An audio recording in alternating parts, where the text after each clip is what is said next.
Muy buenas tardes a todos. A nombre de la maestra Elisa y del presidente de la Federación Nacional de Neonatología de México, AC, el doctor Moisés Quiles Corona, les damos la bienvenida. Gracias por la invitación a este gran evento. Gracias a todos ustedes por su asistencia. Bienvenidos a esta siguiente sesión académica de enfermería con el tema ¿Es el MIT de enfermería Midline una buena opción de vía periférica para el recién nacido? Tengo el gusto de presentarles y el honor a la licenciada en enfermería María Teresa Monte Bueno, enfermera de cuidados intensivos en el servicio de neonatología del Hospital Materno Infantil La Paz, Madrid.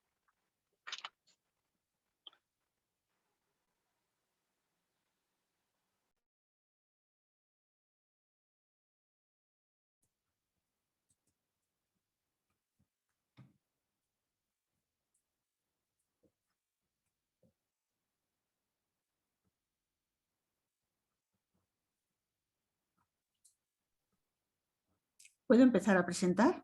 Claro. Sí, adelante. Sí, perdón. Por favor, licenciada.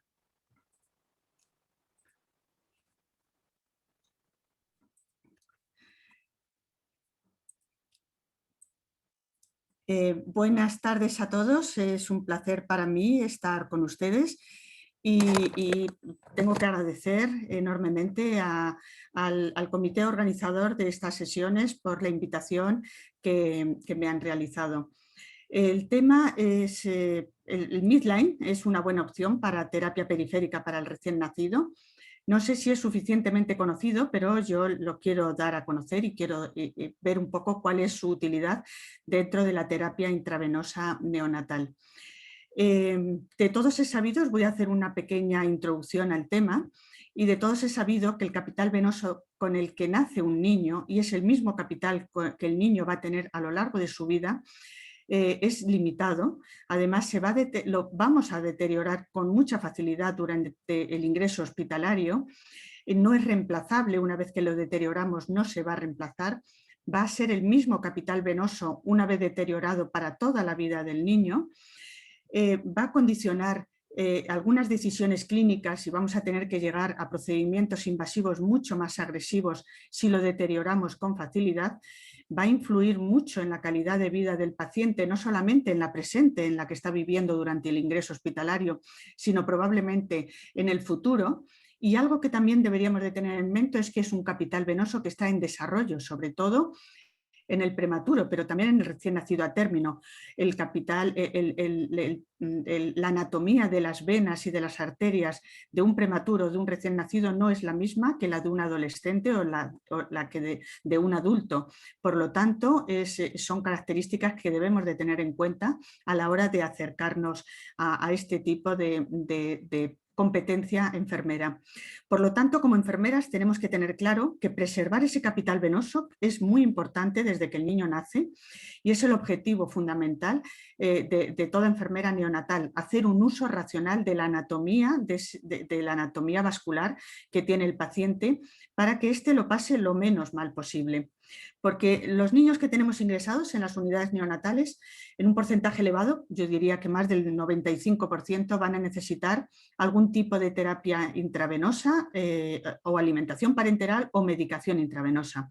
Y eso nos va a requerir accesos vasculares que sean seguros, y la elección de este acceso seguro va a ser una de las necesidades que va a tener que cumplir la enfermera neonatal. Por lo tanto, va a tener que saber cómo elegir ese capital venoso y hacer una buena evaluación para utilizar el mejor acceso vascular que necesite el niño en cada momento. Por lo tanto, no deja de ser un desafío para enfermería, no solamente la inserción y el mantenimiento, que es lo que a veces en lo que nos fijamos, sino la indicación de terapia periférica, terapia central, que podemos contribuir nosotros a decidir, o cuál es la indicación de canalizar una vía en un sitio o en el sitio contrario. Debemos de tener competencia adecuada y habilidad suficiente para realizar esta tarea. Y cuando hablo de competencia también hablo de conocimiento. Si nosotros no conocemos la anatomía vascular, difícilmente vamos a poderla manejar bien. Tenemos que ser conscientes del tipo de pacientes que tenemos entre manos. Es un recién nacido pequeño, con una edad gestacional muy inmadura, en un porcentaje elevado de casos. Por lo tanto, tenemos que prever qué es lo que va a pasar con este paciente en el futuro para utilizar el mejor acceso vascular y que no tengamos limitado las necesidades futuras del niño a lo que hemos hecho en el pasado. Y desde luego tenemos que hacer un procedimiento que sea seguro, y en general es seguro, pero todos los procedimientos invasivos se asocian a complicaciones. Algunas de ellas pueden llegar a ser extremadamente graves, incluso el fallecimiento. Por lo tanto, las complicaciones tenemos que tenerlas en cuenta. La primera complicación, la más importante y la primera con la que nos encontramos en el acceso vascular, tanto si es periférico como si es central, es el dolor, el dolor y el estrés. Por lo tanto, la utilización de medidas no farmacológicas, que está en manos de la enfermera, y en algunos casos muy bien definidos, medidas farmacológicas con indicación médica, es un aspecto fundamental. Pero otro aspecto que también deberíamos de tener en cuenta es que la terapia intravenosa requiere mucha paciencia y requiere hacer las cosas con tranquilidad para hacerlas bien, suponiendo que no sea una urgencia o que no sea lógicamente una emergencia. Pero en la mayoría de los casos, estamos hablando de terapia intravenosa periférica, una de las cosas primeras que tenemos que hacer es localizar qué es lo que vamos a insertar, a las venas que vamos a acceder, y tenemos que saber cuál es el procedimiento para que esas venas aparezcan y sean visibles, porque no siempre lo son. Por ejemplo, en algunos casos puede ser dar unos golpecitos a la vena, pero en muchos casos, sobre todo dirigiéndonos a extremidades inferiores, puede ser masajear esa vena en dirección al corazón para que esa vena posteriormente digamos, se rellene. Son procedimientos que nos tienen que decir cómo hacerlos para posteriormente hacerlos con más eficacia. Y los procedimientos, aunque tenemos protocolos y tenemos unas normas que son relativamente digamos, ajustadas a la técnica y al procedimiento, a veces podemos hacerlo de otra forma distinta, conservando muy bien la técnica adecuada y con el peor beneficio para el niño. Es decir, este caso que les estoy poniendo aquí es una vía central, un PIC, canalizado en una epicraneal con un niño cogido en brazos. Bien, el niño está en brazos en este caso es una enfermera, podría ser una madre si se presta, que en nuestro caso sí que se presta. La enfermera, la inserción se ha hecho con todas las medidas de asepsia y el niño está completamente quieto. El caso este concreto, por eso hay que ajustarlo a cada situación, es un niño que solamente se callaba cuando estaba en brazos. No había forma de callarle cuando no estaba en brazos. Bueno, pues alteras un poco el procedimiento y conservas perfectamente todas las condiciones de asepsia. Y aquí se ve cuando se levanta el paño en qué situación estaban sujetando al paciente.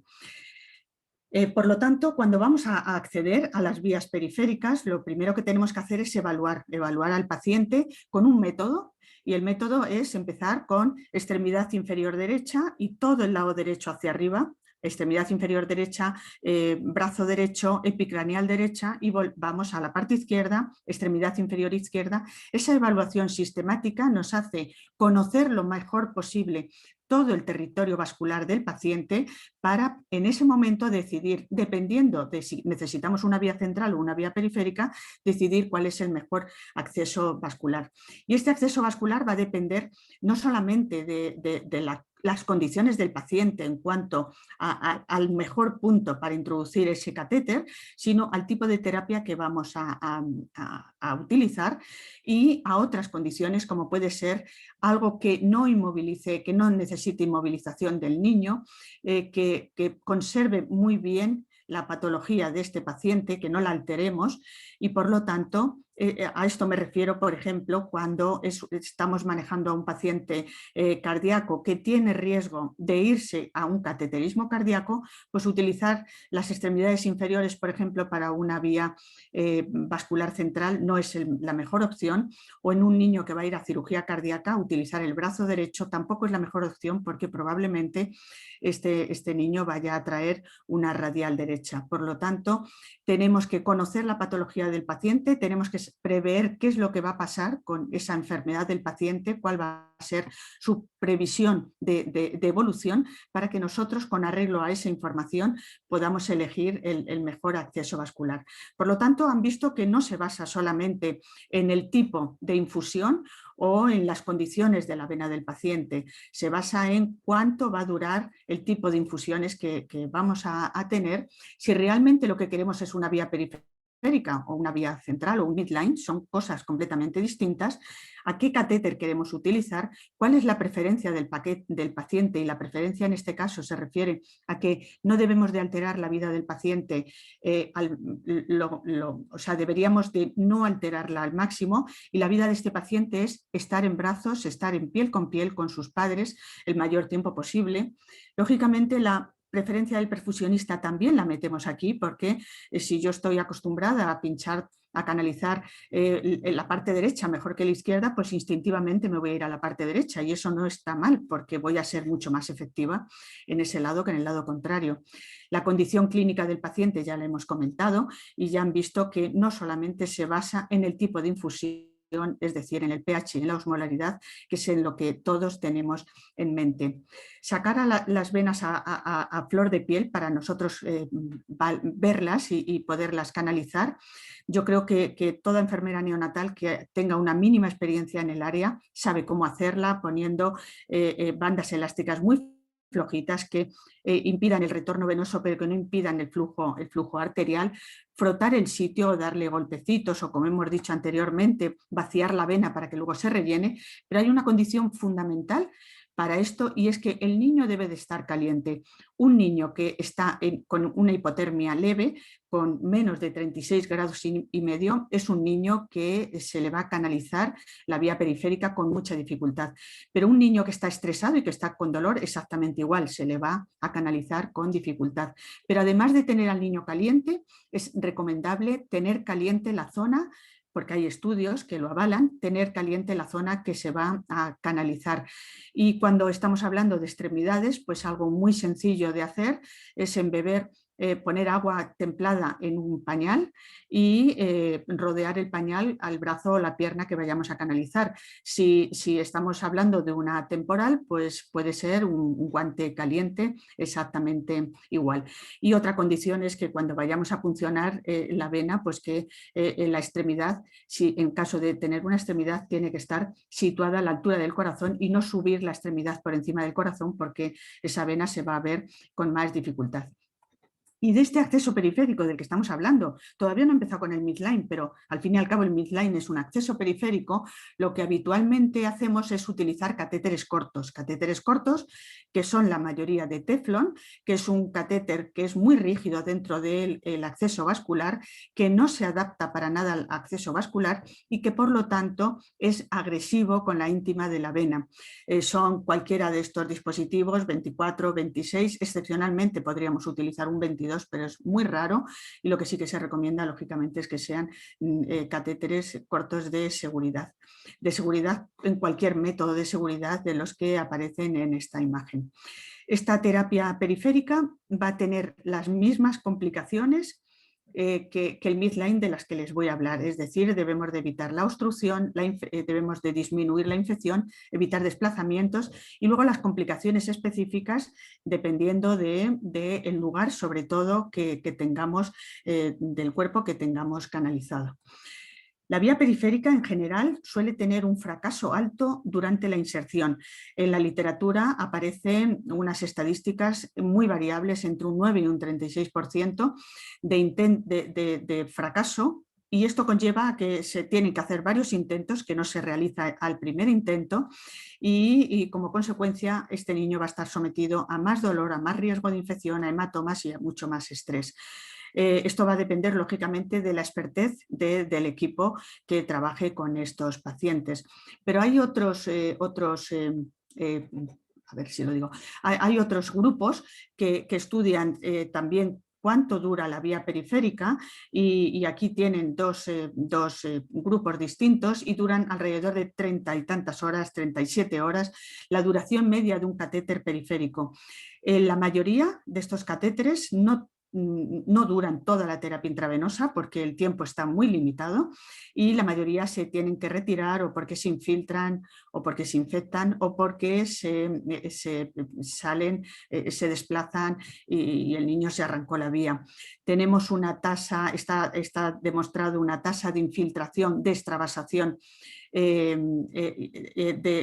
relativamente alta también en esta vía periférica, entre el 57 y el 70%, y esta infiltración con frecuencia puede llegar a un daño tisular entre un 11 y un 25%, pero que puede llegar a ser extremadamente grave, sobre todo en algunas localizaciones del cuerpo, si hay una extravasación de líquidos que sean muy agresivos para el cuerpo del paciente.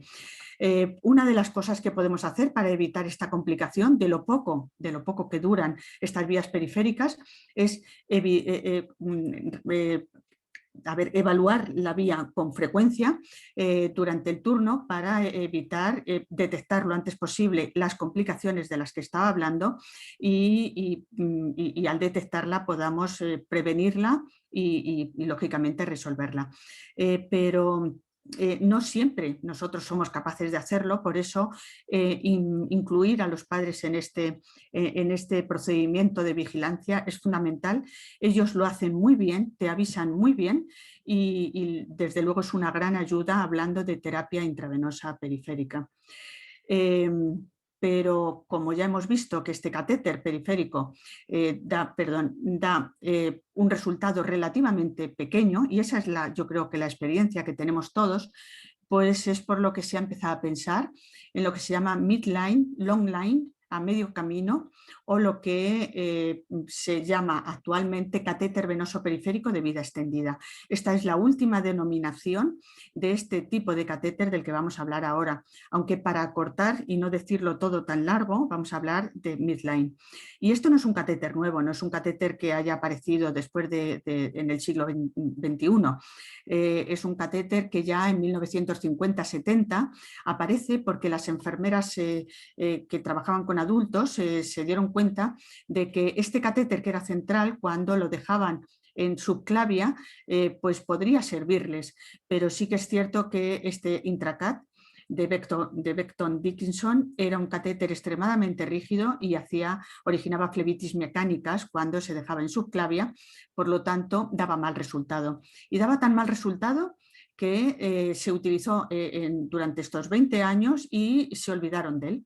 Y se olvidaron de la técnica. Posteriormente, un grupo de enfermeras americanas también, recupera este catéter y lo intenta suavizar para evitar esta rigidez, pero ese material para suavizar el catéter y que no originase esa flebitis mecánica producía reacciones de sensibilidad. Volvemos a tener otros 20 años de parón del midline, porque el resultado era malo. Actualmente, debido al tipo de material que estamos utilizando, que son de silicona y poliuretanos de última generación, no existen eventos adversos relacionados con el material del catéter, que era por lo que desde 1950 hasta después de la década de los 2000 no se utilizó este catéter. El catéter midline, lo primer concepto que debemos de tener es que es un catéter periférico de línea media y es un catéter periférico largo. Es un catéter que podemos insertarlo. La puerta de entrada puede estar en cualquier lugar del cuerpo, pero la punta de ese catéter la vamos a dejar fuera del tronco, es decir, la vamos a dejar en femoral, la vamos a dejar en axilar o la vamos a dejar en yugular, pero fuera del tronco. Por lo tanto, lo que se pretende con este tipo de catéter es dejarlo en una vía que sea de grueso calibre, de alto flujo y donde la velocidad de la sangre va a contribuir a que todo lo que insertemos a través de este catéter haya dilución y que por lo tanto haya menos o se impida la flebitis química y lógicamente también la flebitis mecánica, porque la punta del catéter también va a estar situada en una vía de grueso calibre. Este catéter no necesita radiografía, precisamente porque lo dejamos situado fuera del tronco, pero bueno, pues hay imágenes que nos hablan de dónde están esos catéteres, imágenes que probablemente se hayan hecho para otra circunstancia, y aquí vemos que es una cefálica, aquí vemos que es una basílica que llega antes del axilar, y estos serían dos situaciones lógicamente de midline. Este midline va a dar mucho peor resultado que este midline que hay aquí. ¿Por qué? Porque la vena axilar es una vena mucho más gruesa que la vena cefálica a este nivel, que es una vena no solamente más fina, sino también más tortuosa que esta vena de aquí. Pero bueno, probablemente esta vena de aquí a este nivel, esta cefálica, tenga mucho más grosor que una cefálica que está puesta a nivel de la flexura. Es tal el resultado que están dando, puesto que la diferencia entre utilizar un midline y utilizar vía periférica es importante, que ya en el año 2000 algunos autores dijeron muy bien, pues cada vez que un niño necesite una terapia intravenosa que supere los 4 días, pues le vamos a poner un midline, que es un catéter intravenoso periférico de vida extendida largo, no es una vía central, y este niño va a tener cubierta todo su tratamiento que va a ser periférico, no de vía central, va a tener cubierto todo su tratamiento con un solo acceso vascular, con un solo catéter. Por lo tanto, este catéter periférico largo tenemos que insertarlo exactamente con las mismas condiciones que fuésemos a insertar una vía central, es decir, haciendo una valoración de todo el capital venoso, viendo cuál es la mejor opción para insertarlo. Y generalmente la mejor opción suele ser el mismo lugar en el que nosotros habríamos decidido poner un PIC.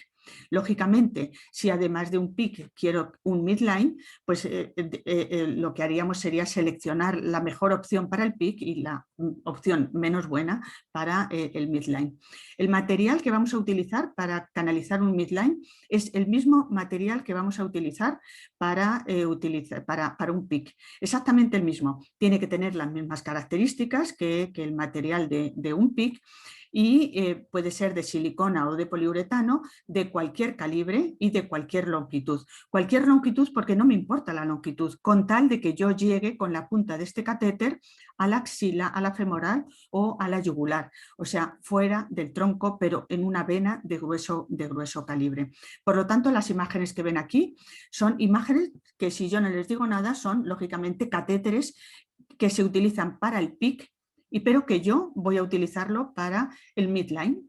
¿Por qué? Porque la punta no lo voy a hacer avanzar hasta la vía central, sino que la voy a dejar fuera del tronco. También utilizamos para este midline otro tipo de catéteres que se utilizan generalmente como catéter arterial. Son catéteres de poliuretano de un calibre relativamente pequeño, de 2 French, suelen ser generalmente, y con una longitud que va a depender de cuál sea el punto de acceso y a dónde quiero yo dejar la punta de este catéter para que utilice la longitud adecuada. Este, por ejemplo, es un pretérmino con una safena canalizado con este catéter, que es catéter radial, pero que lo hay de 4, 6, 8, 12 centímetros, 15 centímetros, hay este catéter. Bueno, pues yo mido desde aquí hasta llegar a la ingle qué catéter necesito, elijo la longitud del catéter adecuado. ¿Y qué ventaja tiene este catéter sobre sobre estos otros? Pues que este catéter, debido a que es un catéter muy corto y es de poliuretano, me va a permitir realizar extracciones, puesto que el vaso donde dejo el catéter es un vaso grueso, es un grueso calibre a nivel femoral, a nivel axilar o a nivel yugular. Sí que es cierto que cuando utilizamos este catéter para hacer extracciones, la duración del catéter es un poquito más corta que si no lo utilizamos para hacer extracciones y lo utilizamos solamente para infundir. Pero podemos utilizar otro que es de Vigon, este es Arrow, este es de Vigon, que da exactamente el mismo resultado. este es el catéter de Vigon, y que ambos catéteres se ponen por técnica Seldinger y los otros catéteres, pues cada uno se pone por una técnica concreta. Este es el Arrot que les estaba comentando anteriormente. Hace poco ha salido, en el año 18, ha salido un catéter y que hicieron un estudio con él, y la diferencia es que los otros catéteres cortos que les he nombrado, de Arrot y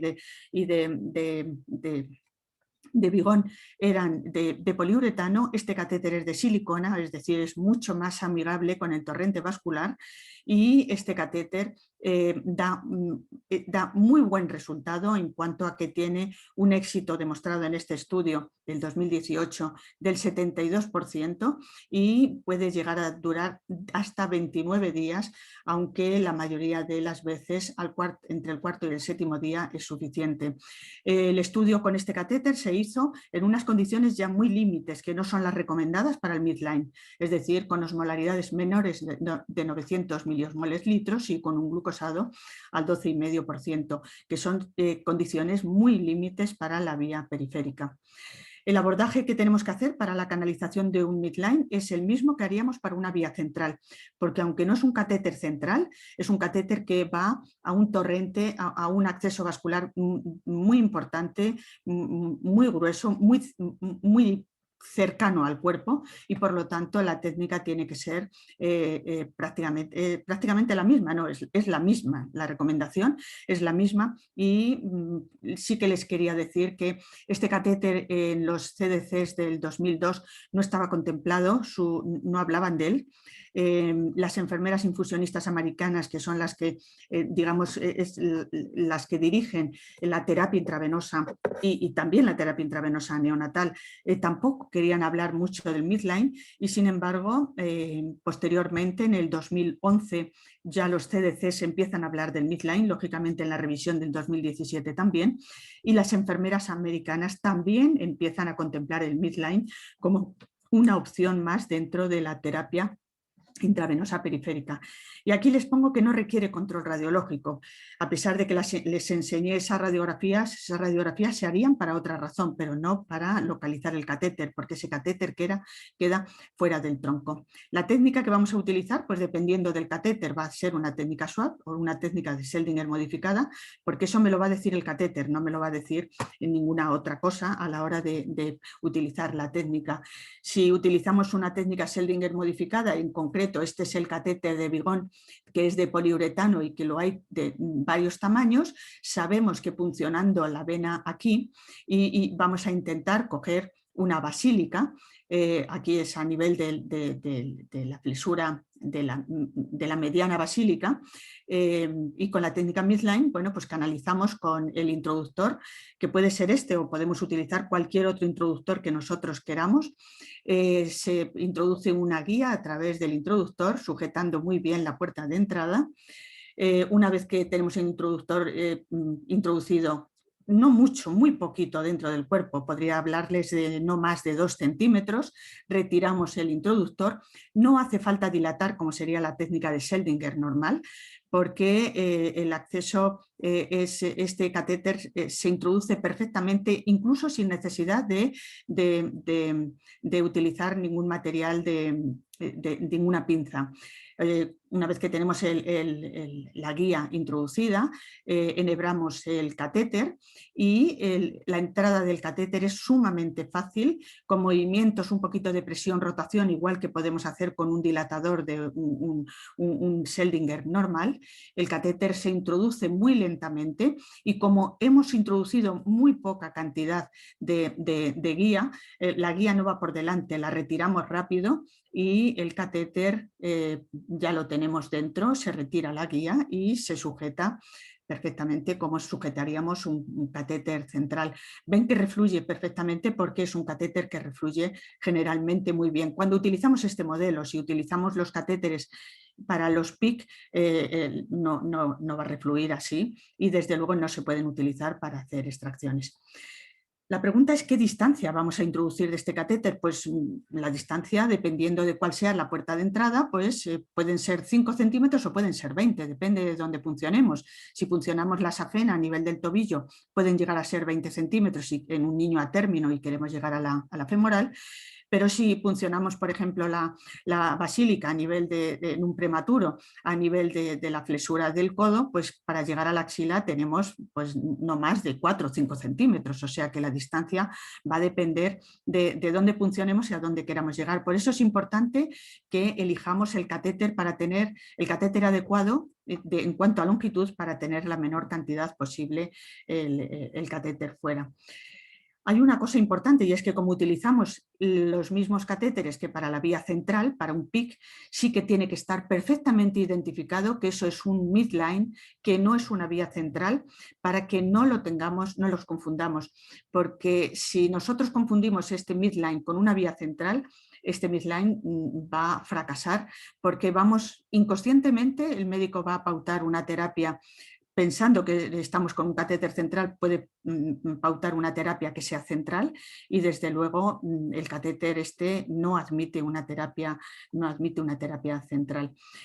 ¿Cómo vamos a mantener este catéter a lo largo del tiempo? Porque podemos utilizarlo en infusión continua o en infusión intermitente. En general, la mayoría de estos catéteres los mantenemos con una infusión continua, con 0,5 unidades por centímetro cúbico de suero salino heparinizado. Y así se mantienen bien. No es costumbre en neonatología tener PIC cerrados y si utilizamos el mismo material que el PIC, el riesgo de obstrucción es alto. Ahora, si utilizamos un catéter que decíamos antes de Vigon o de Arrow, que son catéteres de poliuretano con un calibre interno mucho más grueso, es probable que lo podamos tener sellado y hacer lavados con suero salino fisiológico sin heparinizar alrededor de cada 6 o 8 horas para mantenerlo en perfectas condiciones. ¿Qué se sabe sobre el midline, sobre los resultados? Pues sí que es cierto que se empezó a estudiar alrededor de los años 90, más o menos, y los estudios eran pocos. En neonatología se empezó un poquito antes en adultos a estudiar y en neonatología alrededor de los años 90. Y sí que es cierto que había más estudios negativos que estudios positivos. Pero, sin embargo, a partir de ese momento empezaron a aparecer estudios de muy pequeños números de pacientes, 12 pacientes, 12, 9, bien, 32. La diferencia, algunos hablan de la duración del midline, otros lo comparan con la vía periférica y la diferencia, todos coinciden en que la duración del midline es mayor que la vía periférica, todos coinciden, aquí no comparan con nada, son 10 días lo que dura, incluso dicen que la tasa de infección cuando se compara con una vía central o con una vía periférica no es mayor, al contrario es menor tasa de infección. Estas serían algunas de las publicaciones negativas que aparecen en la literatura, pero la mayoría de estas publicaciones se refieren generalmente a que se han salido fuera de ficha técnica, por decirlo de alguna forma, la utilización de este catéter. Este es el estudio más potente, a pesar de que es del 2006, es el estudio más potente por el número de pacientes y de catéteres que estudia. Y lo estudia además en unas condiciones que decía yo antes que eran límites, como ese catéter de silicona que les mostraba antes, en unas condiciones límites que no deberíamos de acercarnos a ellas porque están ya más cercanas de la vía central que de la vía periférica. Sí que es cierto que no la utilizan para extraer sangre, ya hemos dicho que cuando se utiliza para extraer sangre estos catéteres disminuye su vida media y desde luego tampoco estaría indicada para poner vasopresores, dopamina, dobutamina, epinefrina, porque estas son medicaciones de vía central, no son de vía periférica. ¿Qué pasa con las transfusiones? ¿Las ponemos por estos catéteres o no? Pues va a depender mucho del tipo de catéter que utilicemos, del material.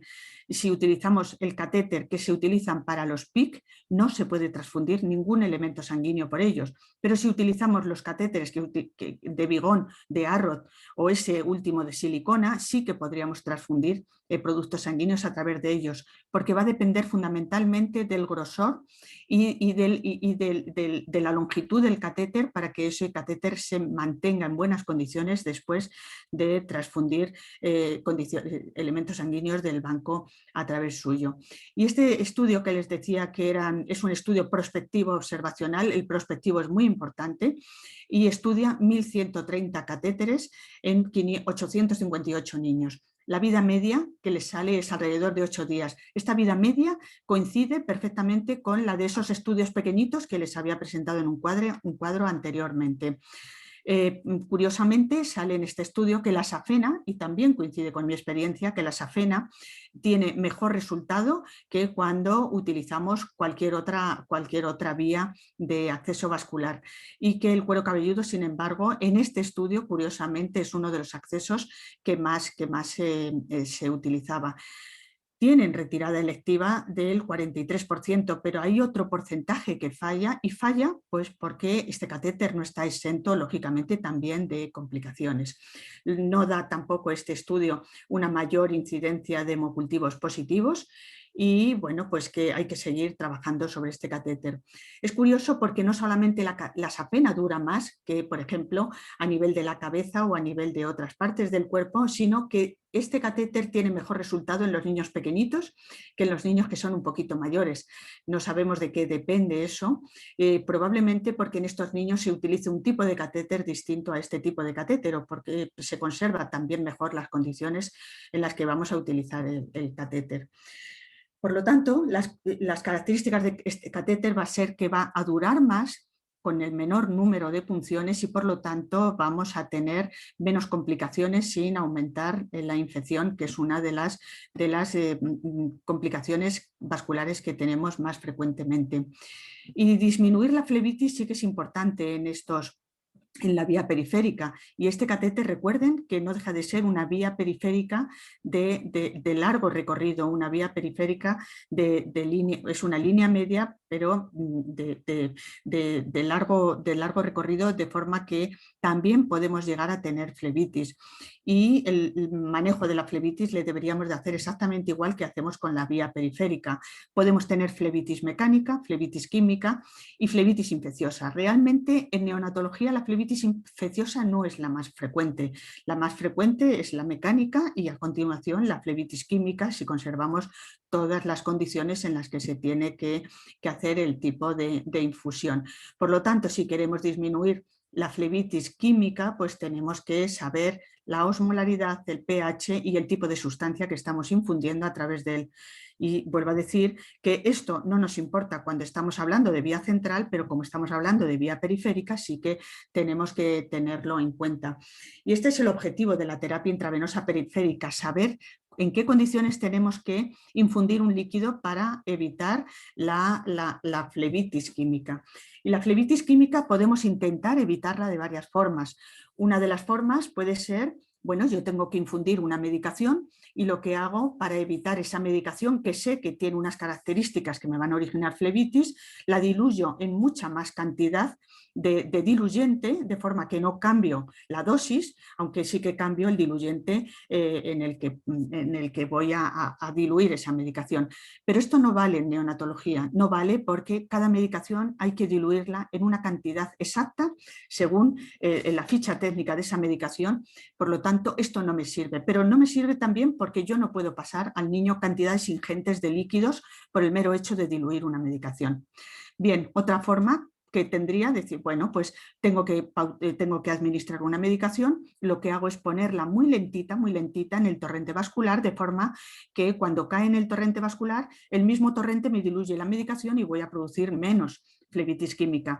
Eso parecería también lógico, igual que el anterior, pero tenemos que tener en cuenta que cada medicación hay que administrarla en el tiempo exacto que nos dicen la ficha técnica, por lo tanto tampoco nos sirve. Y la otra recomendación que puedo intentar, que me puede servir para disminuir la flebitis, es infundir el medicamento en una vena de grueso calibre, de forma que el flujo sanguíneo que hay en donde está la punta de ese catéter me vaya a servir de diluyente natural de esa medicación. Y esto es en lo que se basa fundamentalmente el midline. Por eso, aunque existe también la posibilidad, y ahora la vamos a ver, de que haya flebitis química, sin embargo, no es lo más frecuente porque utilizamos una vía de alto flujo y de grueso calibre. Por lo tanto, este es el concepto en el que se basa el midline. Y en el midline, ¿cuáles son? ¿En qué condiciones vamos a transfundir? Pues vamos a transfundir infusiones que no sean extremas, es decir, que estén en un pH que no sea menor de 5 y que no sea mayor de 10 y que tengan una osmolaridad que no sea mayor de 600 miliosmoles litros. Esta es la recomendación de las enfermeras infusionistas americanas, que no se complican la vida diciendo, bueno, 800, 900, 800 o 900 es una medicación que los estudios dicen, ya lo van a ver posteriormente, que puede llegar a originar una flebitis por una alta osmolaridad. Si nosotros queremos infundir medicaciones con pHs extremos menor de 5, mayor de 9 o mayor osmolaridad de 600 miliosmoles litros, deberíamos de irnos a una vía central, cava superior o cava inferior. ¿Y por qué sucede esto? Pues porque cuando nosotros utilizamos estas características de esta sustancia, lo que estamos haciendo es irritar la íntima de la vena y producir un venospasmo. Y ese venospasmo hace que la vena se constriña, que la lesión que se produce por la sustancia que estamos infundiendo aumente y que como consecuencia se produzca mucha mayor infiltración y mayor extravasación.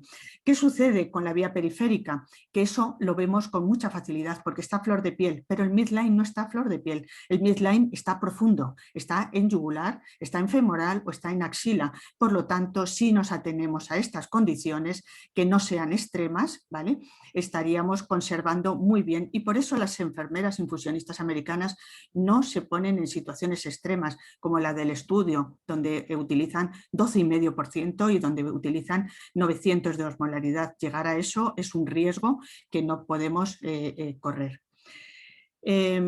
Pero hemos dicho que este catéter podemos también tener un riesgo añadido de flebitis no solamente química, sino también de flebitis mecánica. ¿Por qué?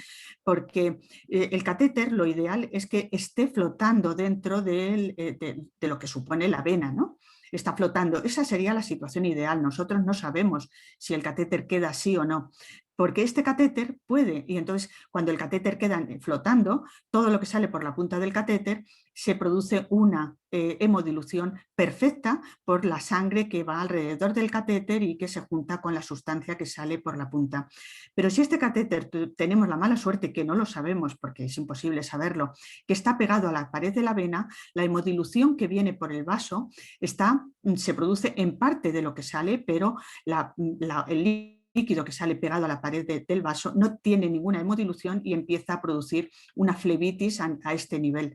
Por lo tanto, este catéter siendo midline, si nosotros las características de lo que sale por aquí es agresivo, también podemos llegar a producir una flebitis no solamente mecánica, que sería este el caso, aquí no existiría flebitis mecánica, aquí sí, pero también una flebitis química. Pero nadie nos dice que este catéter esté chocando contra la pared de una vena, por lo tanto todo lo que sale por aquí, la dilución va a ser prácticamente inexistente y por lo tanto vamos a tener una alta posibilidad de tener una flebitis química en un alto grado. Por lo tanto, para que vean lo importante que es que conservemos las condiciones de vía periférica cuando estamos hablando de un midline, si queremos no tener complicaciones, si queremos que la terapia intravenosa llegue a buen fin. Recordemos que es importante que el diámetro del catéter que estamos utilizando sea 1/3 del calibre de la vena para que este catéter quede flotando dentro de lo que supone la vena. Y también en mente deberíamos de tener cuáles son las características de las soluciones que utilizamos habitualmente dentro de las unidades neonatales, porque claro, si a mí me dicen que utilicen con un midline un 10%, digo estupendo, pero cuidado porque el 12%, el 12,5% que utilizaban algunos de los estudios que les he presentado, 12,5% estaría alrededor de 700 miliosmoles litro, que ya es una osmolaridad muy, muy, muy límite para lo que supone que debería de ser para vía central. ¿Qué pasa con el pH? Pues porque el pH también irrita la vena y causa exactamente la misma flebitis que puede causar, ya lo hemos comentado, la osmolaridad. Por lo tanto, deberíamos de preguntarnos, bueno, tanto para el pH como para la osmolaridad, ¿cuál es la dilución segura que tendríamos que utilizar para que esto no se produzca, esta flebitis? Bueno, pues con la osmolaridad es muy fácil, diluimos la sustancia que vayamos a utilizar para que esa osmolaridad bajarla, si es que es posible. Pero con el pH nos sirve la dilución, y ahora les voy a decir por qué. Pero antes les comentaba que podíamos tener con esos catéteres, podíamos tener una flebitis química y una flebitis en la imagen, en la diapositiva anterior, una flebitis química y una flebitis farmacológica. Bueno, la flebitis solamente las vamos a diferenciar suponiendo que utilizásemos ecografías, donde vemos dónde está el trombo, si está en la punta del catéter o está a lo largo de todo el catéter, y entonces podríamos hablar de flebitis química o flebitis mecánica. Bien, la dilución que les decía yo antes, cuando queremos bajar la osmolaridad de una sustancia, por ejemplo, tenemos una parenteral por vía central, se obstruye la vía central, tenemos que pasar esa parenteral por vía periférica y podemos bajar, bien, conservando algunas condiciones, podemos bajar la parenteral a vía periférica diluyendo, porque lo que estamos haciendo es actuando sobre la osmolaridad. Pero cuando estamos hablando sobre el pH, la dilución no sirve. ¿Por qué? Porque la dilución la hacemos con agua y el pH del agua es 5,8, de forma que si queremos alterar un poquito el pH de la sustancia que estamos manejando, deberíamos de utilizar una cantidad de agua tan inmensa que desde luego no iba a afectar de forma importante al pH que estamos infundiendo. Por lo tanto, para evitar la flebitis química deberíamos de tener en cuenta el medicamento, la dilución, la dosis, las veces que que utilizamos, la frecuencia de administración, los días, la posición del catéter con respecto a las paredes del vaso, que ya hayamos dicho que no lo conocemos, el diámetro del catéter, si utilizamos un catéter muy grueso en unas venas muy finas, sabemos que vamos a tener complicaciones, y el flujo sanguíneo. Esquemas de este tipo, que ahora les voy a presentar dos, para saber si tenemos que utilizar vía periférica, tipo cánula corta o midline, yo creo que todos los conocemos, y dependiendo de la osmolaridad y del pH hacia dónde nos tenemos que dirigir, son distintos esquemas, da exactamente igual, todos se parecen mucho, pero cuando tenemos necesidad de tener un acceso vascular durante más de 4 días, y que no supere alrededor de los 10 días, 14 días, nos podemos dirigir perfectamente a un midline si podemos conservar la infusión de vía periférica en esas circunstancias. Esto sería otro criterio de elección de catéter periférico o de vía central. Y también deberíamos de saber qué tipo de condiciones tienen las sustancias que normalmente utilizamos en neonatología, no solamente de antibióticos, sino de sustancias a utilizar, y el por qué se utilizan siempre en vía central o por qué se pueden utilizar en algunos casos por vía periférica. Esquemas de estos yo creo que es obligatorio que todas las unidades dispongan de ellos, para que en caso de duda, tanto del médico como de la enfermera, nosotros nos podamos remitir a ellas y podamos bueno, definir qué es qué actuación vamos a tener. Porque tanto la vía central como la vía periférica como el midline debería de ser una decisión de equipo, una decisión que se lleva a cabo de la enfermera, el médico, y yo diría que, si me apuran, hasta del auxiliar y del padre. Entre todos tenemos que definir qué es lo mejor que necesita ese niño para su terapia y para llevar la vida lo mejor posible. No sé cómo ando de tiempo, yo creo que esto me lo podría saltar, porque lo que sí que es importante es esto. Bueno, esto es una forma de saber que cuando el flujo de la vena que estamos utilizando, por ejemplo la vena cefálica en un adulto, ¿vale?, tiene 135 mililitros minuto, que esto ya está, se puede estudiar perfectamente en cada paciente. Cuando estamos administrando un antibiótico, por ejemplo, en una dilución concreta y en un tiempo determinado, a una velocidad concreta, el antibiótico, las miligramos por mililitro que salen de esa sustancia, es una determinada, y cuando cambiamos a una vena mucho más gruesa, de más alto flujo, esa que sale por la punta es una concentración de antibiótico mucho menor porque se diluye perfectamente por el flujo del vaso en el que se infunde esa sustancia. Esta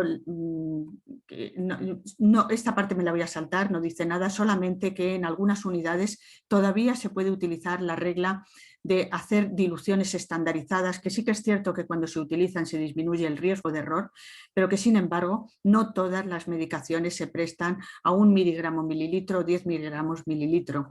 Lo que se recomienda es estandarizar cada medicación en base a su concentración máxima y tener tablas de administración de medicamentos donde aparezcan cómo utilizar cada una de las medicaciones, aunque continuamente nos tengamos que remitir a esas tablas, porque si nosotros utilizamos volúmenes que son muy importantes, esto en un recién nacido, no solamente en un recién nacido pretérmino, hay niños a término que también tienen restricción de líquidos por su patología, es muy importante no solamente controlar el volumen, sino ser restrictivos en el líquido.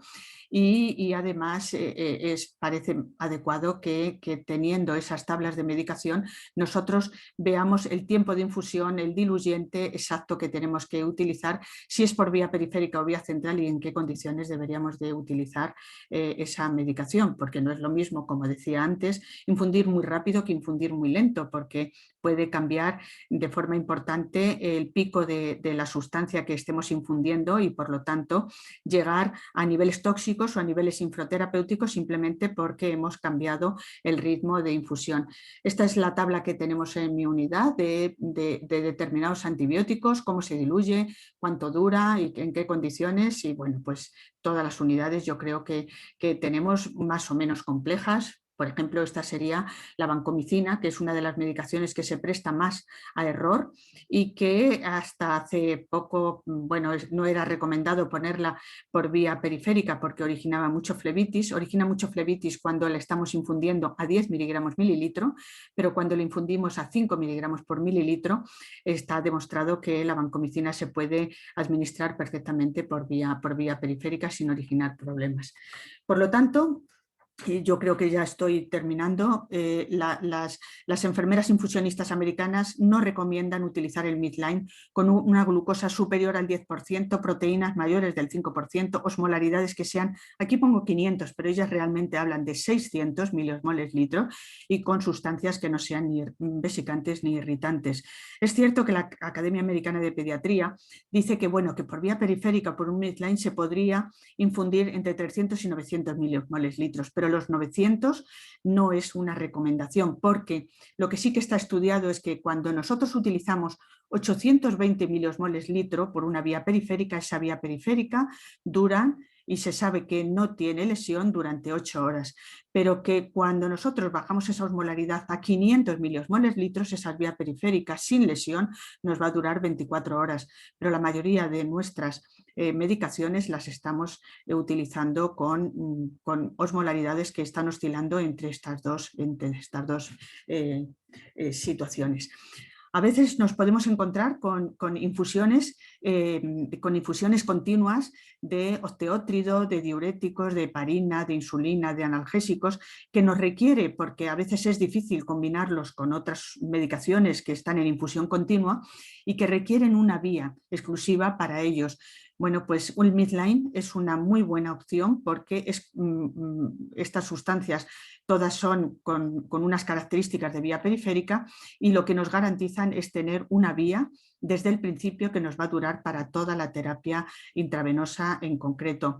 Es una muy buena opción para el recién nacido pequeñito que tiene vías centrales pero que además necesita una vía periférica para unas determinadas cosas. Pues si pones un midline desde el principio, no tienes por qué estar pinchando al niño cada cierto tiempo. ¿Qué sucede si nosotros en vez de midline ponerlo a nivel de la axila, lo ponemos en una que llamamos a medio camino, que no llega a ser central y que se queda a nivel de subclavia? Pues cuidado con las vías que, bueno, lo avanzamos un poquito más y lo dejamos en una vía un poquito más gruesa. Pues las complicaciones de esa vía un poquito más gruesa, que son subclavia, tronco brachiocefálico, las complicaciones son que la disposición generalmente del catéter en esos vasos suele estar muy pegado el catéter a la pared del vaso y origina con más frecuencia el flebitis. Flebitis que, como está en un sitio muy profundo, no vemos y que solamente en el caso de que empiece a originar una trombosis empezamos a tener signos de obstrucción. Es por eso por lo que las enfermeras americanas infusionistas, y porque con mucha facilidad, como estamos en una vía un poquito más central, los médicos con frecuencia empiezan a pautar medicaciones que son más centrales que periféricas. Por eso las enfermeras infusionistas americanas tienen tanto miedo a estas complicaciones que cuando aparecen ya son demasiado notorias y aparecen generalmente porque nos hemos pasado en una indicación, en un manejo del catéter que no es el adecuado. Bien, ya hemos dicho que este catéter puede durar muchos días, muchísimos días, dependiendo de la utilidad que le demos y de cómo le cuidemos, y que los concentrados de Matías ya hemos comentado que le vamos a hacer, y creo que me he demorado como siempre un poquito en el tiempo y solamente quería invitarlos al seminario internacional que tenemos este año en Córdoba, que lo realiza SIBEN en Córdoba en el mes de agosto, 26, 27 y 28 de agosto, y con gran gusto quiero también anunciarles que el próximo año, del 9 al 12 de noviembre, tenemos el Congreso de SIBEN en Mérida. Muchas gracias por su atención.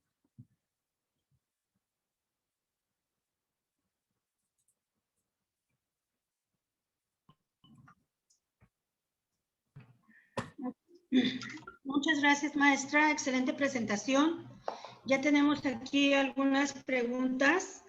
Y la pregunta que nos hace, en primer lugar, dice que si hay alguna justificación para empezar la valoración del lado derecho que usted nos comentaba en su exposición. No, es metódico. O sea, pues si alguien decide empezar la valoración por el lado izquierdo, pues que empiece por el lado izquierdo. Pero sí que hay que tener un método, cada uno que utilice su método, pero de forma que no se le olvide absolutamente nada. O sea, el lado derecho por la parte interna, el lado derecho por la pierna derecha por la parte interna, por la parte externa, luego vamos al brazo, parte interna, parte externa, pero como método. Cada uno que elija el suyo, pero que no se le olvide absolutamente ninguno y que lo haga de forma instintiva para que elija el mejor acceso vascular. Pero no, puede empezar por donde quiera. Ok. Otra de las preguntas nos mencionaba que la vida media del catéter es de 7 a 50 días, pero bueno, en la práctica muchas veces se presentan diferencias. En su experiencia clínica, ¿cuál es la vida media de un catéter en vena? Pues mi experiencia es que depende de la utilidad que le demos, va a variar. Alrededor de la semana, 7 días, 9 días, nos puede durar perfectamente, pero si lo conservamos con una indicación muy ajustada a vía periférica, nos puede durar muchísimo más. Imagínense si yo tengo a un niño, que no es el caso, voy a poner con una analgesia. Los analgésicos no son agresivos para el torrente vascular y que ese niño lo voy a tener 15 días con un tipo de analgesia o con otro. Perfectamente ese catéter me puede durar los 15 días o más, o si tengo cualquier otro, o un osteótrido, por ejemplo, que también a veces se ponen por tiempos prolongados, son vías que me pueden durar mucho. Cuando fallan es cuando empiezo a cambiar de terapia y en algún momento empiezo a poner una terapia que ya es agresiva para el torrente vascular. Pero la diferencia es que el catéter corto, el que utilizamos con lo que llamamos coloquialmente aquí en España Avocat, por la marca comercial, el catéter corto, al ser de teflón, es un catéter que primero se sale con mucha facilidad, se desplaza con mucha facilidad, porque a pesar de las fijaciones que hacemos, de pronto el catéter se va, pero además es un catéter que es agresivo para el torrente vascular y por lo tanto ese catéter, la literatura lo dice, coinciden todos los estudios, que cuando tenemos, y la experiencia quien trabaja en neonatología lo sabe, que cuando tenemos un catéter que dura 3 días estamos dando saltos y el que dura 4 días decimos, no, pues, vamos, ¿cómo ha sido esto? Porque no es lo más habitual que dure ese tiempo. O sea que cuando utilizamos catéteres que son mucho más amigables con el torrente vascular, desde luego lo conservamos mucho mejor y duran más. Entre 7 y 9 días podemos hacerlo durar sin problemas, pero claro, si yo utilizo un catéter de Arrot o de Bigón, de esos que decíamos que miden entre 4, 6, 8, 12, 15, que lo tenemos de muchas medidas, y lo utilizo para hacer extracciones de sangre porque me viene muy bien, ya que tengo un catéter y tengo que hacer extracciones, lo utilizo. Ese catéter yo sé que me va a durar menos tiempo porque también está demostrado que cuando lo utilizas para hacer extracciones, cosa que no ocurre en un catéter central, va a durar menos. Bueno, pues tú lo asumes, me va a durar menos, pero me interesa utilizarlo para hacer extracciones. Muy bien, cada uno tiene que asumir las decisiones que toma si es consciente de los riesgos que va a tener en el futuro. Ok. Otra de las preguntas dice, según las estadísticas, ¿usted sugiere que se coloque como primera opción en extremidades inferiores antes que en las superiores? Eso depende mucho o sea, los estudios dicen que duran más. Depende mucho de las costumbres de cada unidad. Hay unidades neonatales que los PIC los ponen en extremidades inferiores y dejan extremidades superiores para hacer extracciones de sangre, para hacer analítica. Este catéter podemos tomar la decisión de canalizarlo en extremidades inferiores y dejar las extremidades superiores para catéteres centrales o para hacer analítica. Yo creo que eso debería de ser un acuerdo entre todos, pero sobre todo pensando en la mejor opción. Da igual donde lo coloques al fin y al cabo. Si lo colocas en extremidades inferiores, imaginaos, si yo tengo un niño de 600 gramos canalizado arteria y vena umbilical, cuando se le retiren los catéteres umbilicales voy a ir hacia un PIC. Y el PIC lo ideal sería ponerlo en el brazo derecho. O sea, ya el midline no lo voy a poner en el brazo derecho porque no me interesa. Pero si yo no pongo un PIC en el brazo derecho, voy a poner un PIC en el brazo izquierdo, porque también el recorrido es mejor. O sea que el midline ya no lo podría poner en el brazo izquierdo. Entonces, no sería mala opción poner siempre el midline como primera opción en extremidades inferiores.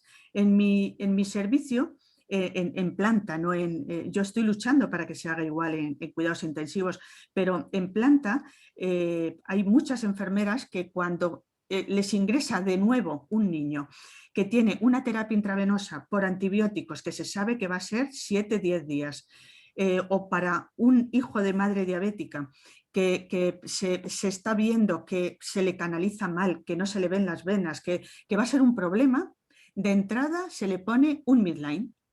Y ese midline dura, además la experiencia es que dura para toda la terapia que tenga ese niño en planta.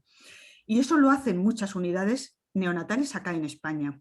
De entrada, no me voy a andar con vías periféricas, que sí que es verdad que las pongo rápido porque sé canalizarlas, pero también sé canalizar un PIC y sé que me va a durar, que la vía periférica se puede desplazar. Esto no se va a desplazar y voy a tener las mismas características. Al contrario, me puedo aproximar un poquito más al límite de la terapia intravenosa sin que me haga flebitis, cosa que la vía periférica me va a hacer flebitis rápido.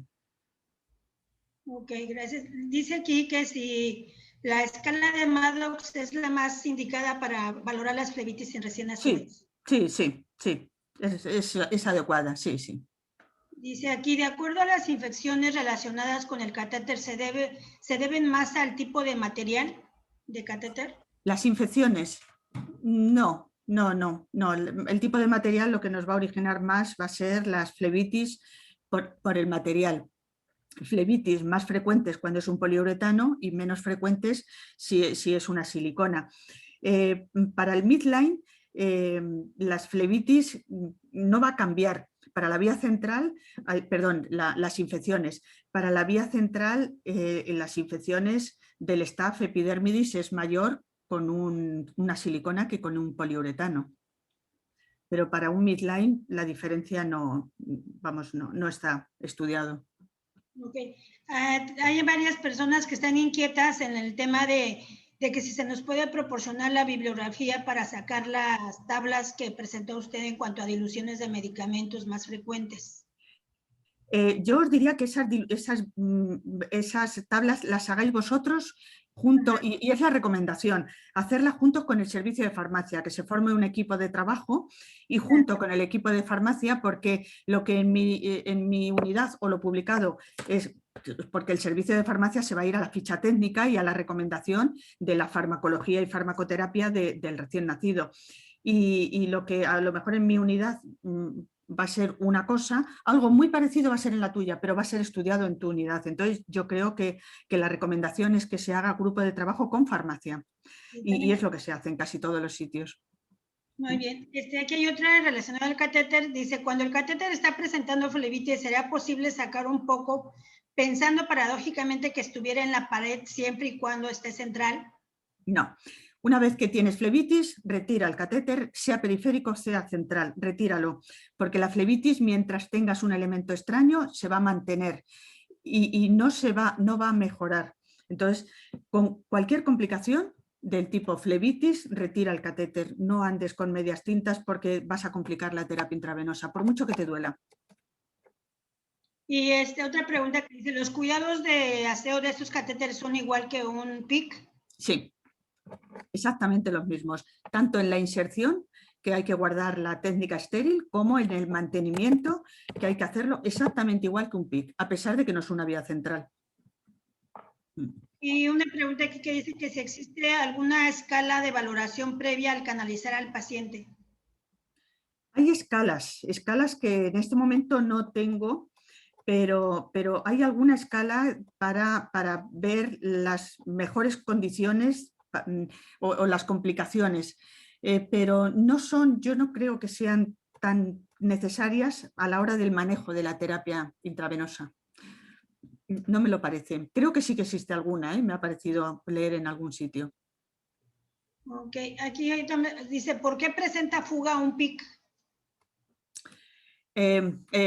¿Fuga a qué nivel? ¿Fuga dentro del cuerpo del paciente o fuera del cuerpo del paciente? Bueno, no especifican aquí. Claro, pues que le doy tiempo para que sigamos y que conteste si es la fuga dentro del cuerpo o fuera del cuerpo. Ya anuncio, a lo mejor con lo que le voy a decir ya le respondo. El poliuretano no va a originar nunca fuga, porque un poliuretano es muy difícil de romper. Un poliuretano es muy resistente a la presión, pero una silicona de los catéteres que nosotros utilizamos es muy fácil de romper, facilísimo, y esa fuga por eso a veces en el recorrido de un catéter de silicona decimos, tiene flebitis, pero no, si la punta es central, la punta está en cava, sí, pero ha aparecido una flebitis en la mitad del brazo. ¿Por qué? Porque en la utilización de ese catéter nosotros hemos utilizado una presión inadecuada y hemos roto el catéter a un nivel que hay una fuga de la sustancia que estamos introduciendo, que es una sustancia muy agresiva porque está hecha para vía central y se está saliendo esa sustancia al vaso, pero a nivel periférico, y está originando una fuga. Me imagino que se refiere a eso. El problema de eso, primero, si lo hemos detectado, es extraordinario, buenísimo que lo hayamos podido hacer, y lo segundo es, con toda la delicadeza, retirar ese catéter, porque el riesgo de fractura y de lanzar un émbolo de catéter por rotura del catéter y que ese catéter vaya al torrente vascular es extremadamente alto. Pero esa fuga se realiza fundamentalmente por una rotura parcial del catéter, por utilizarlo con presiones inadecuadas. Bien, aquí nos pregunta alguien que si en su experiencia, ¿cuál es el dispositivo que usted cree que es mejor, el PIC o el Medline? Pues... Son indicaciones distintas. No, el midline tiene una indicación y el PIC tiene otra indicación. Son completamente distintas, o sea, no son comparables. Lo que no tiene lógica es si yo necesito un PIC, poner un midline o al contrario. No tiene absolutamente ninguna lógica. Lo que tengo que saber es qué es lo que necesito, qué es lo que necesita el paciente para su terapia, para elegir lo adecuado. Alguien también pregunta que si en dado caso que se llegara a obstruir el catéter, si se le puede hacer algo o definitivamente se tiene que retirar. En neonatología no hay, excepcionalmente en vías centrales puestas en yugular o en pues subclavias se cogen pocas, ¿no? Pero en yugular o en femoral es excepcional tener que utilizar algo, uroquinasa en este caso, para desobstruir un catéter. Es excepcional. Desde luego en los PIC que nosotros utilizamos, si hay obstrucción hay que retirar el catéter, no hay que intentar desobstruirlo, porque el riesgo que tenemos es, por un lado, desprender émbolos trombóticos de sangre, y por otro, o de sustancia que haya obstruido el catéter, y por otro lado, el riesgo que tenemos es que si es un catéter de silicona, que lo rompamos. O sea que si hay obstrucción del catéter, el catéter se retira. El problema es que en algunos catéteres de PIC la obstrucción no está en sí en el catéter, sino en la conexión que une el catéter al dispositivo, a la alargadera. Entonces hay que definir muy bien dónde está la obstrucción para, si es el catéter no hay nada que hacer, pero si es a nivel de la alargadera podemos abrir otro PIC, cambiar esa alargadera para resolverlo. Ok, dice aquí, respecto a un cateterismo cardíaco, ¿cuál es el sitio recomendado para insertar un Medline, ya que no es posible en las extremidades inferiores? Tenemos la gran suerte de que cateterismos cardíacos hay muy pocos actualmente, porque la ecografía ha suplido muchas de las cosas que antes eran cateterismos diagnósticos, y ahora esos diagnósticos los hacemos con ecografía. Entonces ahora los cateterismos son sobre todo terapéuticos. Pero si hay posibilidad de que un niño vaya a cateterismo, no pondrían nunca un PIC en una extremidad inferior, porque el abordaje va a ser femoral, y con un PIC, el abordaje femoral, tengo riesgo de que vayan a lesionar ese PIC. Tampoco pondría un midline, porque el midline lo voy a dejar en femoral, y aunque el acceso del cateterismo es de femoral para arriba, pero nadie me dice a mí que justo esté ahí en esa puerta, en ese punto, y que vayan a chocar los catéteres, no porque choquen, sino porque la lesión del catéter puede originarla. Entonces, en ese caso, no atacaría extremidades inferiores. Muy bien, dice aquí, los catéteres calibre 2 French son resistentes ¿hasta qué presión máxima? 2 French, ¿de qué? ¿De silicona o de poliuretano? Porque que es distinto por completo.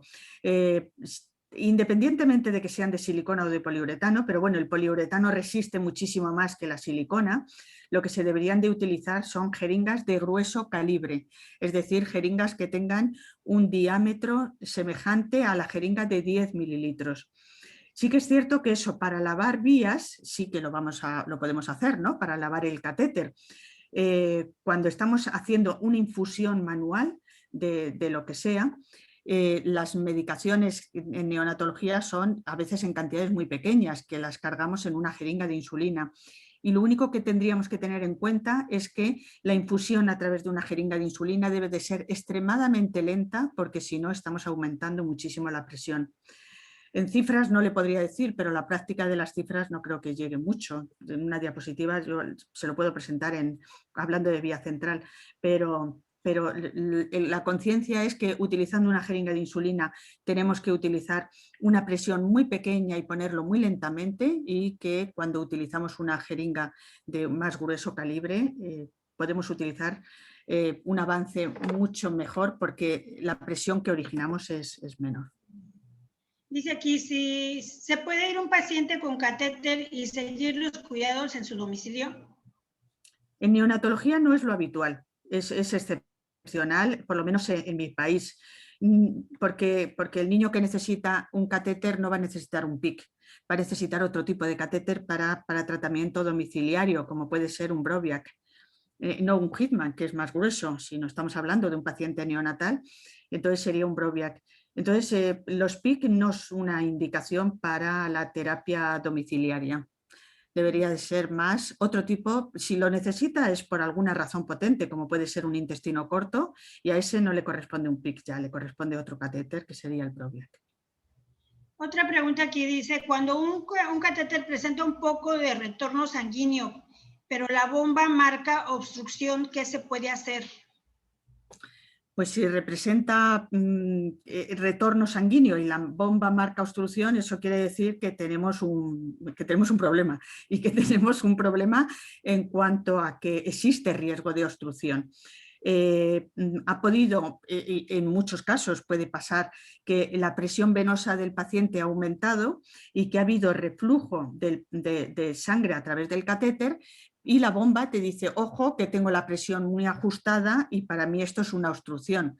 Entonces deberíamos de lavar ese catéter siempre y cuando por él no vayan drogas cardiovasculares ni vaya insulina, o sea, valorar qué infusión va por ese catéter y si nosotros podemos lavarlo para evitar ese reflujo de sangre. Eso ocurre cuando son velocidades muy pequeñas las que van por un catéter y tenemos una bomba con un límite de obstrucción muy ajustado. Por ejemplo, el límite de trabajo de la bomba es 10 y tenemos un límite de obstrucción, por ejemplo, en 40. Entonces, ahí la bomba nos va a pitar obstrucción y, sin embargo, podemos tener, la velocidad a la que va la infusión, imagínense, puede ser 0,3, podemos tener un reflujo de sangre puntual por un aumento de la presión venosa y pitar la bomba obstrucción y no pasar nada. No pasar nada, pero lo primero que tendríamos que valorar es qué es lo que va por ese catéter, puedo lavar ese catéter sin ningún riesgo de que no esté originando nada con la medicación que lleva. Si lo puedo lavar, lo voy a lavar. Y si no lo puedo lavar, tendríamos que ver qué es lo que hacemos para que ese catéter no se obstruya y desde luego vigilar sobre todo la presión de trabajo de todas las bombas que vayan por esa misma línea. Muy bien. Dice, buenas tardes, ¿se puede utilizar para transfusión de sangre? Claro, depende. Ya he comentado que depende del tipo de catéter que utilicemos. Si son los catéteres que utilizamos para los PIC, no los vamos a utilizar para transfusión de sangre. Si utilizamos un catéter de los que utilizamos de Bigón, que decía antes, de Bigón, de Arrot, estoy diciendo casas comerciales, pero son los que estamos utilizando nosotros, que son las que utilizan ellos para línea arterial. O utilizamos ese catéter de silicona que veíamos en la imagen, esos sí que se podrían utilizar para transfusión de sangre, pero si es un PIC de 1 o de 2 French, no vamos a utilizarlo ni para transfundir nada que sea del banco de sangre. Ok, dice, si un recién nacido tiene un tratamiento con antibióticos de amplio espectro de más de 20 días, ¿se puede utilizar este tipo de catéter? De amplio espectro, más de 20 días, sí, perfectamente. Eso se puede utilizar sin ningún problema. Sí. Ya es difícil tener un antibiótico de amplio espectro más de 20 días. Ya es difícil, pero bueno, en el caso de que ocurra se puede utilizar. Dice, ¿puede colocarse directamente a nivel de la axila al neonato? Me habían comentado que puede quedar como central y con una duración de 10 días. No, a ver, si yo punciono la axila, la cantidad de catéter, o sea, yo ya estoy en el punto donde debería dejar el midline. Si punciono la axila y lo hago avanzar, imaginaos 2 centímetros, que eso es demasiado poco para hacerlo avanzar 2 centímetros dentro del catéter, estoy ya en lo que llamaría uno de esos catéteres que dicen a medio camino, que estaría a nivel de la subclavia, del tercio externo de la vena subclavia. Y eso no es un midline, eso ya es otro tipo de vía. Otro tipo de vía que no es central. Esa vía puesta ahí debería de manejarse como vía periférica, un poquito en el límite, pero como vía periférica, porque siempre les diría, recuerden las imágenes que les he puesto de ese catéter que choca contra el codo de la vena o ese catéter que está acercado a la pared de la vena. Es que es lo que ocurre, que si yo utilizo en esto que no es vía central, utilizo unas condiciones de vía, o sea, lo que no es vía central, que es esa ubicación del tercio de la vena subclavia, y utilizo una infusión de vía central, las posibilidades de hacer una flebitis es extremadamente alta. Entonces, yo para un catéter midline, yo no funcionaría nunca la axila, nunca, porque no tengo opción, no me da juego. Ahora sí que funciona la axila, que es un buen acceso, sobre todo en prematuros, para poner una vía central. Sí. Maestra, una última pregunta. En el caso de que el catéter fuera más largo del punto donde deba de quedar la punta, ¿podría enrollarse el exceso como se hace con un PIC? Sí, perfectamente. Sí, porque por desgracia no tenemos catéteres, solamente en estos catéteres que les decía que tenemos 4, 6, 8, 10, 15, que tenemos todas las graduaciones en el mercado, pero si utilizamos material de PIC, pues resulta que estamos introduciendo en un niño pequeñito que pinchamos en la flexura del brazo, estamos introduciendo 4 centímetros, 5 y hemos llegado a la axila, o en un niño grande podemos meter más, y todo el resto del catéter queda en el exterior y lo que hacemos es enrollarlo en el exterior exactamente igual que hacemos con un PIC. Pero como es el mismo material, importante poner una abrazadera que indique que eso no es una vía central, que eso es una vía periférica, para que todos tengamos conciencia de que por ahí es infusión periférica, igual que si tuviésemos un catéter corto. Muy bien, maestra, pues creo que todavía quedan algunas preguntas por contestar que ya son muy mínimas, pero el tiempo ya se nos vino encima, entonces le dejo con Dafne, para ver, Dafne, que continúa. Muchas gracias, maestra Margarita Vale Valero. Ok.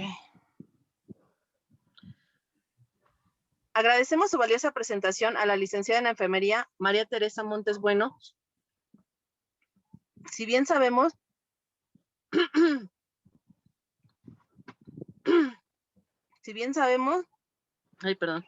la importancia que tiene el disponer de un acceso periférico adecuado para el correcto manejo de un paciente neonatal, de ello la importancia de la invitación a nuestra ponente a compartir este excelente tema. Muchas gracias, maestra María Teresa. Agradecemos al presidente de la Federación Nacional de Neonatología de México, AC, al doctor Moisés Quiles Corona y a la maestra Margarita Vale Valero por compartir el panel en esta sesión.